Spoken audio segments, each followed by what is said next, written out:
വിദ്യാസാഗർ സിംഗിന്റെ കാര്യം പറയാനാണെങ്കിൽ കുറച്ച് വർഷങ്ങൾക്ക് മുമ്പ് ട്രാവിന് വേണ്ടി കളിക്കുന്ന സമയത്ത് ഐ ലീഗിലെ ഇന്ത്യൻ ടോപ്പ് സ്കോറായി മാറിയ താരത്തിനെ ബംഗളൂരു എഫ് സി തങ്ങളുടെ കൂടാരത്തിലേക്ക് കൊണ്ടുവന്ന് ചില അവസരങ്ങൾ കൊടുത്തു. കിട്ടിയ അവസരങ്ങളിലൊക്കെ ബംഗളൂരുവിന് വേണ്ടി വളരെ മികച്ച പ്രകടനം വിദ്യാസാഗർ കാഴ്ചവെച്ചിട്ടുണ്ടായിരുന്നു. അപ്പം ബംഗളൂരുവിൽ നിന്നും വിദ്യാസാഗറിനെ സൈൻ ചെയ്ത സമയത്ത് കേരള ബ്ലാസ്റ്റേഴ്സിന്റെ സ്പോർട്ടിംഗ് ഡയറക്ടറായ കരോലിൻസ് കിംഗീസ് ഒഫീഷ്യൽ സ്റ്റേറ്റ്മെന്റിൽ ഒരു കാര്യം പറഞ്ഞിട്ടുണ്ടായിരുന്നു.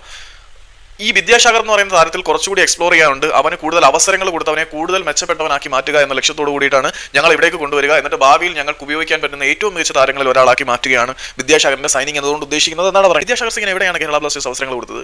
ചില അവസരങ്ങൾ കൊടുത്തിട്ടുണ്ട്, ഇല്ല എന്ന് പറയുന്നില്ല. പക്ഷേ അതൊക്കെ ഹൈ പ്രഷർ ടെൻസ് മോഡിലായിരുന്നു. അതുകൊണ്ട് കാര്യമായിട്ട് വിദ്യാസാഗറിന് പെർഫോം ചെയ്യാൻ പറ്റിയില്ല. അപ്പം ബംഗളൂരു വിദ്യാസാഗറിന് കൊടുക്കുന്ന അവസരങ്ങൾ പോലും ബ്ലാസ്റ്റേഴ്സ് വിദ്യാസാഗറിനെ കൊടുത്തിട്ടില്ല എന്നുള്ള സത്യമാണ്. പിന്നീട് അവർ ലോൺ അടിസ്ഥാനത്തിലാണ് പഞ്ചാബിലേക്ക് വിട്ടിട്ടുണ്ടായിരുന്നു. ഇപ്പം ഏതായാലും ഐ ലീഗിലെ ഏറ്റവും വലിയ ഇനിഷ്യേറ്റീവ്സിൽ ഒന്നായിട്ട് അറിയപ്പെടുന്ന ഇന്റർ കാശി എഫ് സിയിലേക്ക് താരം ചേക്കേറിയിട്ടുണ്ട്. അത് സംബന്ധിച്ചുള്ള ഒഫീഷ്യൽ ഫോർമാലിറ്റീസും കാര്യങ്ങളും എല്ലാം പൂർണ്ണമായിട്ടുണ്ട്. അപ്പോൾ പറഞ്ഞു വരുന്നത് എന്താണെന്ന് വെച്ചാൽ വിദ്യാസാഗർ സിംഗ് ഇനി മുതൽ ഇന്റർ കാശിയുടെ പോരാളിയായിട്ട് മുന്നേറ്റ നിലയിൽ ഉണ്ടായിരിക്കും. രണ്ട് കാലുകൾ കൊണ്ടും ഒരുപോലെ പോസ്റ്റിലേക്ക് ഷോട്ട് ഉതിർക്കാൻ കഴിയുന്ന അപൂർവ്വ താരങ്ങളിൽ ഒരാളാണ്